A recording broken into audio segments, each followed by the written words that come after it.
여러분 만나서 반갑습니다.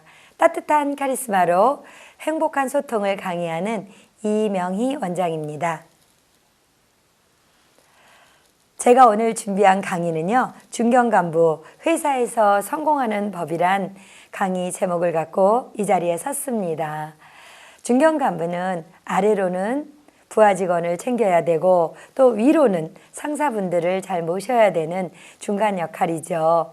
거기에 자기 일까지 있으니 참 어려운 과정인데 또 누구나 겪어야 되는 이 중견 간부라면 오늘 강의를 통해서 여러분이 좀 더 발전하는 그리고 성공적인 회사 생활을 하는 시간이 되었으면 좋겠습니다. 제가 어느 글에서 보았는데요. 이런 말이 있더라고요. 중견 간부를 팀장이라고도 부르는데 팀장이라 쓰고 샌드위치라 읽는다. 이게 바로 중견 간부들의 애로사항이나 힘든 부분을 이야기한 게 아닐까요? 그래서 저는 이 힘든 중견 간부 시절 어떻게 하면 잘 성공적으로 보낼지 이 강의 목차를 한번 설명드리도록 하겠습니다. 1강은요. 나를 먼저 알아간다인데요. 사실 많은 사람들이 다른 사람들은 판단도 하고 또 어떤 조언도 하지만 정작 자기 자신을 모르는 경우가 많아서 1강 나를 먼저 알아간다로 정했고요. 2강은 조직 문화의 이해에 대해서 살펴보겠습니다.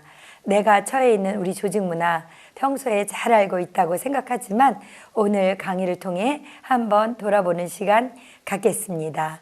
다음 3강은요. 멘토와 코칭이죠. 한마디로 누군가에게 배우고 누군가를 가르친다는 의미의 멘토와 코칭 시간을 갖겠습니다. 그리고 4강은 부하 직원과의 소통입니다. 이 부분이 가장 필요하고 중요할 것 같아서 4강, 5강, 2강으로 진행을 해보겠습니다. 그리고 마지막 6강은요. 상사와의 소통입니다. 이 부분도 빼놓을 수 없는 부분이라 이 6강으로 여러분께 말씀드리도록 하겠습니다. 자, 제일 먼저 1강, 나를 먼저 알아간다. 이 부분에서 저는 자기 자신을 먼저 이해하라 라는 강의를 해보겠습니다. 자기 자신을 먼저 이해하기 위해서 돌아보는 첫 번째가 바로 감정 처리와 사고력, 그리고 자기 통제, 의사소통 또는 평소의 행동까지를 살펴볼 건데요. 여러분은 평소에 욱하는 감정이 들 때가 있지 않으신가요? 사람은 누구나 그럴 때가 있죠. 내가 예기치 못한 어떤 상황이 되면 나도 모르게 욱하는데요. 사실은 이 욱하는 감정이 어떤 업무에까지 지장을 초래하면 이게 굉장히 안 좋은 영향력을 미칩니다. 특히 상사분에게 한 소리 들었을 때 이 욱하는 감정이 부하 직원에게 바로 또 표현이 돼버리면 팀 분위기 또 사무실 분위기가 굉장히 어색할 수 있죠. 그래서 이때 욱하는 감정 한 템포 늦추고 또 감정 컨트롤하는 자기 통제력이 필요로 합니다. 우리가 이렇게 욱하는 감정이 조금 지나고 보면 사실 별거 아닌 경우가 굉장히 많아요. 그런데 이때 감정 제어를 못하고 이렇게 욱하면 좀 미안한 감정도 생기는데요. 요거 잘 통제해야 됩니다. 두 번째로는 평소에 나의 행동을 한번 체크해 보는 겁니다. 출근 시간은 잘 지키고 있는지, 또 업무 중에 제가 사적인 어떤 일들을 하지는 않는지 이런 것도 챙겨볼 필요가 있습니다. 너무 지나치게 스마트폰을 보지는 않는지, PC로 사적인 업무를 보지 않는지 돌아보면 이것이 나의 이미지를 업시키는데 굉장히 필요하고 중요합니다. 사실 우리 부하 직원들이 컴퓨터 앞에 앉아서 뭔가를 열심히 하지만 우리가 그들을 뭘 하는지 일일이 체크 못하지 않습니까? 그래서 내가 먼저 어떤 모범적인 행동을 보인다면 이것이야말로 신뢰를 업시키고 나의 이미지를 향상시키는데도 굉장히 좋은 방법이기에 먼저 나의 감정과 행동을 체크해 보는 것이 나를 이해하는 데 필요하다고 생각합니다. 두 번째로는 언어 표현도 살펴볼 건데요. 평소에 내 말이 무뚝뚝하거나 툭툭 내뱉는 말투는 아닌가 살펴볼 필요가 있죠. 또 거기에 혼잣말로 중얼거리거나 말끝을 분명히 하지 않고 흐리는 이런 행동을 자주 반복한다면 돌아볼 필요가 있습니다. 이런 것들은 다른 사람들은 다 알고 있는데 나만 모르는 경우가 꽤나 많이 있더라고요. 언어 습관, 언어 표현 돌아보는 것도 필요하다고 생각합니다. 그 다음은 바로 의사결정입니다.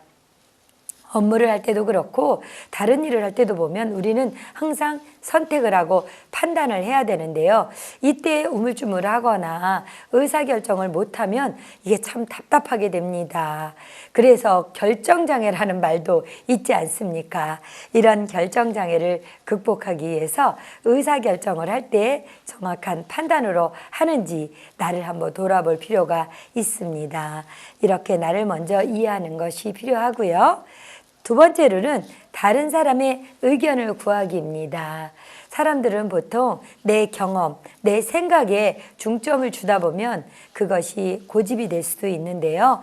다른 사람의 의견을 구하면 그런 것들을 많이 완화하고 해소할 수 있습니다.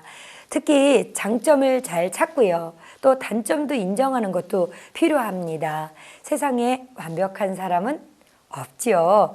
그러다 보니 우리는 장점은 잘 키우고 유지시키는 게 필요한데요. 이때 단점을 인정하는 것 꼭 필요합니다. 이 단점을 다른 사람에게 의견을 구해보면 내 단점이 무엇인지 나올 수 있습니다. 그래서 이 단점도 인정해라. 이것이 필요하고 이것은 나를 성장시키는 변환점이 될 수 있으니 장점은 유지하고 단점은 인정해서 변화를 주어라. 두 번째는요. 내가 먼저 의견을 구하는 겁니다. 대부분의 사람들은요. 내가 의견을 구하기 전에는 얘기해 주지 않습니다. 이렇게 다른 사람에게 의견을 구하면 거기에서 다양한 생각이 나올 수 있죠. 한 사람보다는 두 사람, 두 사람보다는 더 여러 사람의 다양성을 인정할 수 있는 그것이 나옵니다. 이럴 때 상대를 인정해 주고 그 의견을 내 거로 만든다면 이것이야말로 나를 알아가는데 아주 중요한 그런 점이 될 수 있습니다. 그리고 또 때에 따라서는 듣기 싫은 말, 이 자체를 또 귀담아 듣는 것도 필요로 합니다. 대부분 부하 직원들은요, 절대로 상사에게 듣기 싫은 말 하지 않죠. 그런데 동료나 때에 따라서는 상사분이 나에게 귀에 좀 거슬리거나 듣기 싫은 말을 할 수가 있습니다. 사실은 이 부분이 나에게 보약을 주는 효과 같은 그런 의미의 말이 될 수 있습니다. 이때 나를 스스로 돌아보고 또 나를 고쳐가는 계기로 삼는다면 이것이 바로 다른 사람의 의견을 들음에서 오는 효과라고 할 수 있습니다. 어떠세요, 여러분들? 오늘부터라도 다른 사람에게 의견을 구하고 나를 성장시키는 계기로 만든다면 나를 이해하는 데 도움이 된다라고 말씀드릴 수 있습니다. 다음은요. 나의 맹점을 찾고 매뉴얼을 만들어라입니다.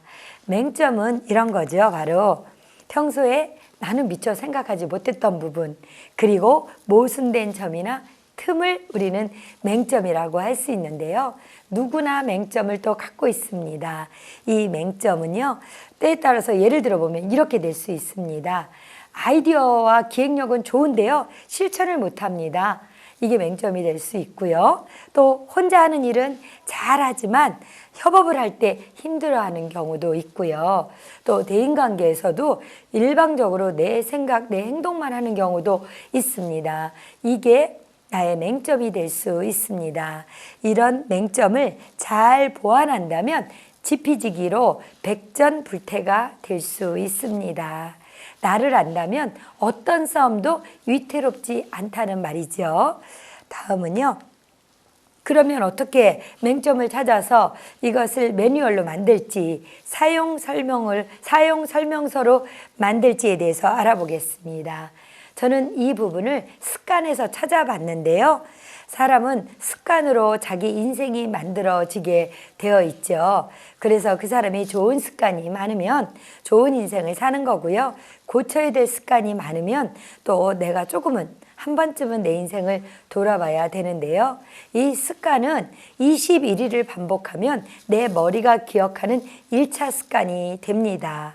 그리고 66일을 반복하면요. 내 머리뿐만이 아니라 내 몸이 스스로 알아서 움직이는 그런 2차 습관, 완벽한 습관이라고 할 수 있습니다. 저도 이 부분은 제가 직접 실행을 해봤는데요. 책 읽기를 하거나 운동을 할 때 또 물 마시기나 여러 가지 내가 고치고 싶은 어떤 그런 맹점이 있다면 이걸 습관으로 만드는 것이 굉장히 필요하더라고요. 그래서 이런 맹점을 찾기 위해서 저는 생각하고 살지 않으면 사는 대로 생각한다는 말을 드리고 싶은데요. 나의 맹점, 어떤 것인지 잘 생각해보고 이것을 습관으로 고친다면 정말 나를 알아가고 이해하는데 좋은 영향력을 미칠 수 있습니다.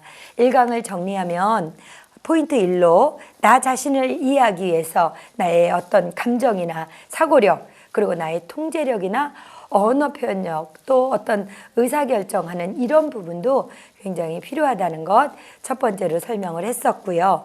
포인트 2로는 다른 사람의 의견을 구해서 다양성도 인정하고 또 여러 가지를 찾아보는 것도 필요하다. 또 세 번째 포인트로는 나의 맹점을 찾고 또 이 맹점을 습관으로 고쳐가면 나는 더 훌륭하고 또 행복한 더 변화 발전하는 인생을 살 수 있다라고 말씀드립니다. 여러분, 나를 이해해서 더 행복한 인생 사는 멋진 여러분이 되시기를 응원합니다. 1강은 여기까지 마치겠습니다.